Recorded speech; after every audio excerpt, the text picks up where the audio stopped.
Alright, so if you've been following my channel for a little bit now, you know I've been making a lot of videos talking about the potential X-H2, and if you saw the title of this video, then you know I pulled the trigger on an X-T4.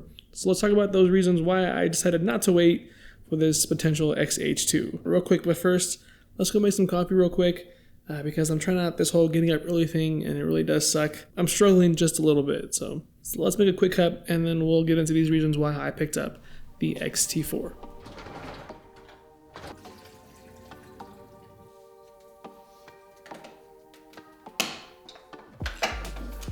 So I know what you're probably thinking, a Keurig, really? Like, come on. But actually, this Keurig brand is my favorite coffee brand. Lavazza is probably the best like coffee brand you can get from like the grocery store. This coffee is actually pretty smooth for being just a normal coffee bag you can get from your local grocery store. So at this point, it's just convenience because it's in a pod than me actually wasting a whole pot just because I want a cup of coffee.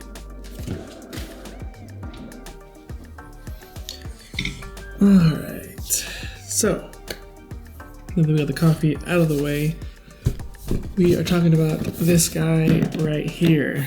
Now, I really was trying to do my best to really wait as long as I could and have my next camera be the X-H2, but there's a couple of reasons why I couldn't wait that long. There's no rumors talking about how the X-H2 isn't going to be coming out until 2022, and being able to deal with the like shortcomings of the X-H1 for another year, possibly longer, because I doubt it'll come out in the beginning of 2022. Just didn't make sense. I am trying to post a lot more consistently on this channel, so having some new features that the X-T4 actually has, this is going to make my life a little bit easier. So let's get into these reasons why I decided to pick one up now. Alright, here she is. Alright, the first reason definitely has to be this guy right here. I have to admit that when it comes to like the differences between the screens, I am a bigger fan of the one that's like on the X-H1 or the X-T3. But a lot of the stuff I've been talking about the X-H2, I've been looking forward to a very video-centric camera, and just having a flip-out screen for making videos for this channel, just being able to see yourself really is just going to be a game changer for me, for obvious reasons. Just setting up different angles in my space up here, setting up the camera, composing the shot, and having to go around the camera, making sure I have space behind the camera so that I can go around the camera. They are things I could deal with, and I was planning on dealing with them for another couple of months, but again, I don't want to wait, and I don't want to have to deal with these things for a whole other year, possibly longer. So little things like that is just going to make my life a little bit easier for making content for this channel. So yeah, definitely a big fan of this flip screen as of right now. Alright, let's just finish out the box real quick. Now, I'm obviously pretty late to the game when it comes to unboxing an X-T4, so I'm sure this is all stuff you guys have seen. Damn. Got the basics in here, the strap, the cables, the charger. There we go. The battery. Hoping this guy has a little bit of juice. This is also one of the other things that I was looking forward to with getting the X-T4. The X-H1 just doesn't have the best battery life at all. Maybe times when I'm just filming something, sitting down here for a half hour or something, depending on whatever I'm talking about, and I constantly will have to go through batteries. Like it's at least, I need at least 2 on hand. Even when I'm just sitting down talking about like the cable management video that I did, like I was sitting down here for quite a while just making sure I hit all my points, and I did have to go through another battery. So being able to have a better battery is definitely going to make a huge difference, and something that I'm looking forward to on the X-T4. Well, that's unfortunate. That's alright, I will charge it up here in a little bit, but let's just get this stuff out of the way for now. Kind of can just continue on with the list. Oh, goodness. I'm just trying to film a video here, and these guys... Get her, Bubs. You tell her. So the next thing that I'm looking forward to trying out with the X-T4 that the X-H1 doesn't have is 10-bit video. I really want to try and start learning how to color grade a little bit better. I just do minor like color corrections when on my videos. If that, a lot of the times the film simulations are so good that I'll just do like add a little contrast or something and call it good. But I do want to work with F-Log and even try out the HLG profiles on this camera and try to eventually kind of come up with my own LUTs and stuff and just get real deep into the color side of video, because it's something that I don't know much about and I would like to explore. And being able to have actually 10-bit video is going to make that process a little bit easier. It's going to give me a little bit of wiggle room to kind of to iron out my mistakes until I can kind of dial it in just right. So that's definitely something that I didn't want to really have to wait a whole nother year for the X-H2.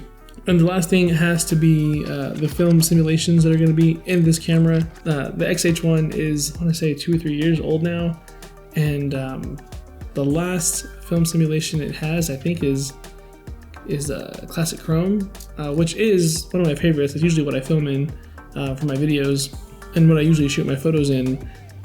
But Classic Negative was one of the ones that I've been dying to try when the X Pro 3 first came out. I really just like the look of that profile and the way the colors are and everything, and the contrast in that simulation. So I'm looking forward to being able to mess with that, and it is a pretty like heavy film simulation. So we'll see if I can kind of manipulate it to be able to film with it for video. I will try it out though, so if you guys want to see what a vlog would look like in Classic Negative, I'll be trying that out soon. Eterna bleach bypass is probably something I won't really try unless I'm going for a specific like look or video for like a fun vlog or something.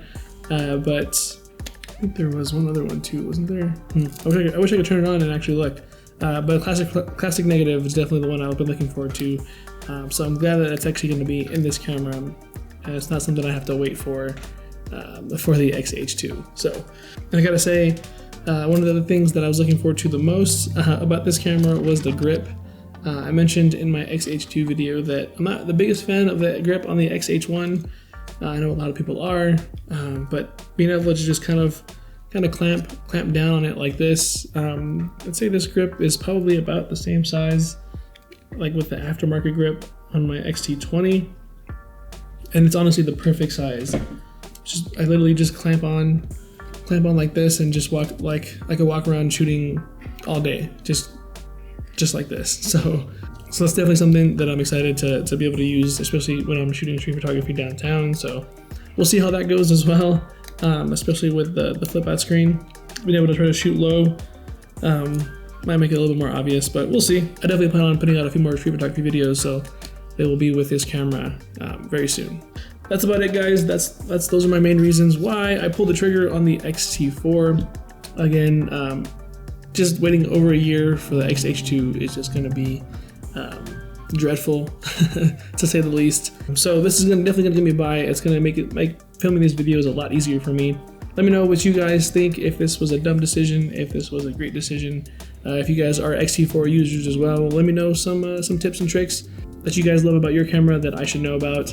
I know there's quite a few videos already out for the X-T4, but I plan on making a few videos myself just to kind of get used to the camera and kind of break it in so I can get comfortable with it, and so that I can make some better content for you guys. So, well, that about does it for this one, guys. If you guys did enjoy this video, definitely hit that like button. It is much appreciated, and look forward to a lot more Fujifilm content coming very soon.